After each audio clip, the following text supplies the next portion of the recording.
is all right. This story, again, it's not necessarily going to be all that long. I know many of these are short stories, but there wasn't necessarily a huge bit of news, at least not in the United States. I want to jump across the pond for a few stories. And there's interesting stories on the UFO front. That will be a separate video unto itself. But for this, I've been pushing a narrative, a story. What I see happening anyway. I could be wrong. I'm just a man. But a man that at the very least thinks that these dynamics seem to be at work, and I could at least explain how I think things are turning about, meaning within the context of the Democratic Party. I've made the point that there is a war going on in the Democratic Party. And I've used military language to describe it because that's the way I acknowledge it. That's the way I see it. That's the way I even, to some degree, understand it.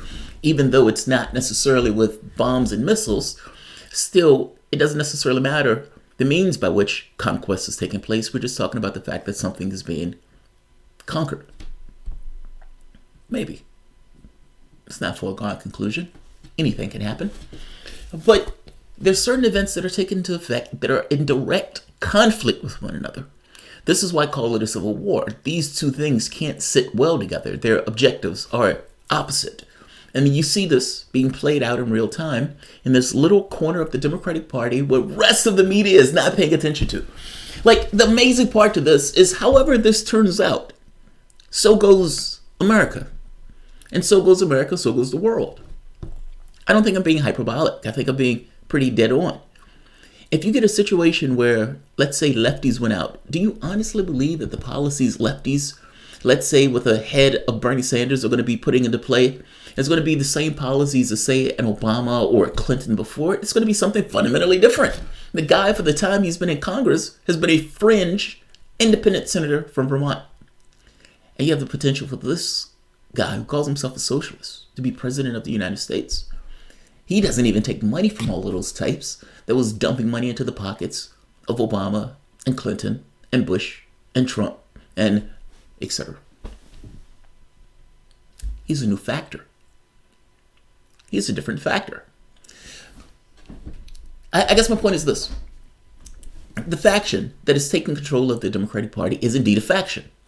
And you can think of that to some degree as a kingdom. And that kingdom that's been there for the last 40 or 50 years has undergone a crisis of legitimacy.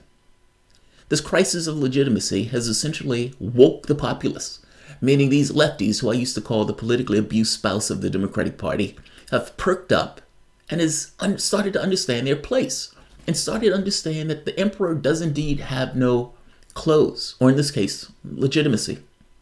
Losing 1,100 seats throughout the United States, losing the House, the Senate, the Supreme Court, losing the presidency to knuckle draggers, guys that can barely spell their name, let alone should be beating you in political campaigns. And what you found was that you've lost so much legitimacy that people were willing to throw themselves at maniacs. They were willing to throw themselves at people like Trump, who on the day he got elected, the majority of the population didn't even think he was qualified for the job. De-legitimization. And so now you have lefties. And you have the Sanders type who can lead them to something different. So you have these two things working in tandem. Then you have a few people who get elected who are loud, who draw attention. And the attention that they started to draw is, we can have a different world, we can have a different system. And not just we can have a different system. In order to have a different system, we need to get some of these dinosaurs who aren't doing the job that we need them to do out of Congress. This immediately puts them at odds with the rest of the Democratic Party or the Democratic Party establishment, because they don't want those dinosaurs kicked out of office. There's a hegemonic viewpoint that they have within the Democratic Party, this third way democratic idea things, that they don't want the apple cart being upturned by people like Sanders. If you remember, the people who wrote the book Shattered, at the end of the democratic process, dealing with the chair of the party, Bill Clinton leans over to Tom Perez and says, "Don't let Sanders take the party." That hasn't changed. That hasn't changed. While the presidential election, for the most part, these guys are trying to remain civil, they're doing so for clear reasons. I mean, after all, you don't want to attack each other, and then Donald Trump and every Republican uses whatever attack that you use, they hit the opponent also. So you kind of have to remain civil to some degree within the context of the primary while simultaneously showing differences among the candidates.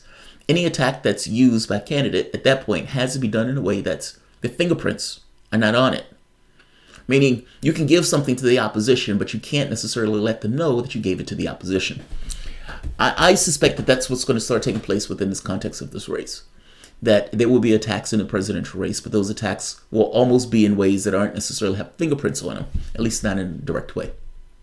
But looking down here at this part from the DCCC, the DCCC is dealing with this in a heavy-handed way. They don't want their dinosaurs to leave, so they've said that any vendor that assists those dinosaurs would essentially be blacklisted. We're not going to support you. You're not going to get any assistance from us. You're not going to get any business from us. Your business is going to effectively, from the standpoint of the Democratic Party, go to zero. This nukes the rest of the population for grassroots. How can you help a grassroots candidate take on an incumbent? You may lose your entire business if the Democratic Party is not going to work with you, and if that is indeed your business. It nukes the grounds. It nukes the grounds. But understand why they're doing that. They're nuking the ground in order to prevent themselves from being assailed by people like Ilhan and Omar and Presley and some of the other types that got into office. They were lefties. But at the very least, lefties on many points that are further to the left than what the Democratic Party is. Ocasio-Cortez, Ro Khanna, many of the people on the left would not be in office if this rule was in place. And they acknowledged that. We wouldn't be in office if this rule was in place. You're trying to stop New Democrats, grassroots, from getting in the office. Because if this rule is in place, by the logic of the rule, the only way another Democrat would get out of office is if they lose to a Republican. If they lose to a Republican.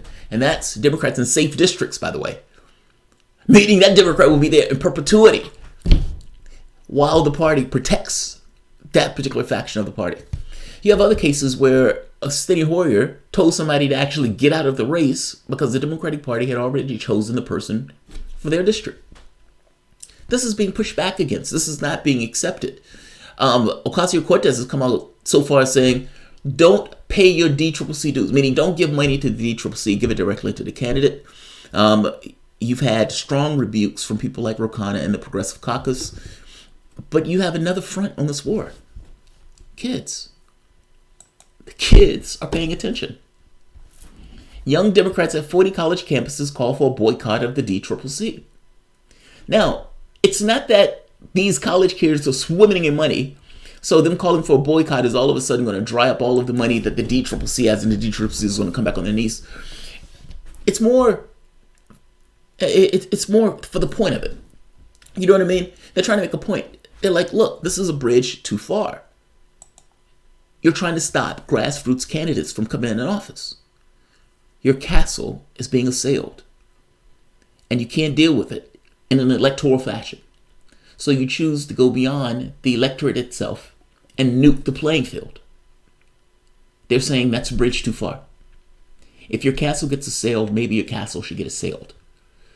Understand that is the political process. If you have a political order that is not meeting the needs of the population, is it not for the discretion of the population to get rid of that political order?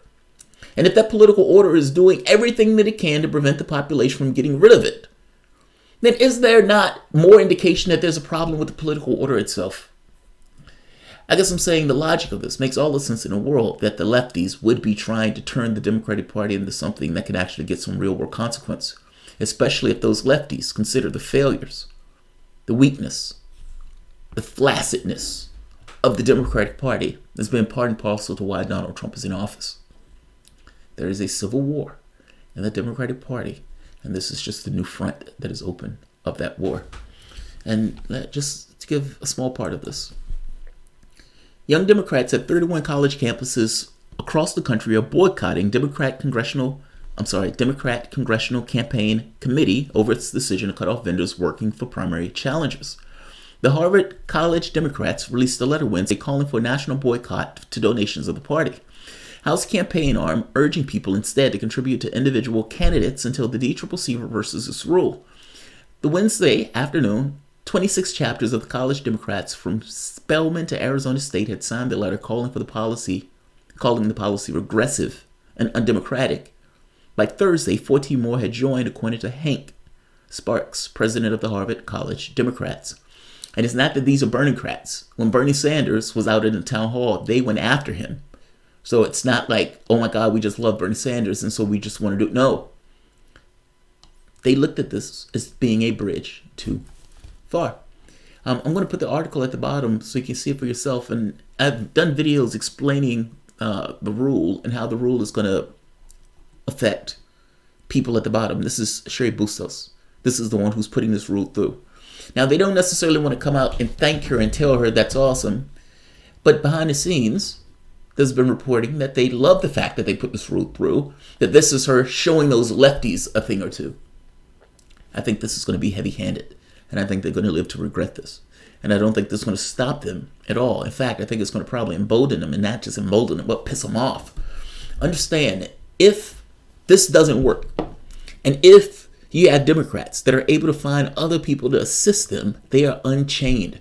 Not just unchained, they are separate from you in a way that you don't want them to be separate from you. You want to have some level of control, some back and forth with them, and you entirely lose that when they feel like you're being antagonistic towards them.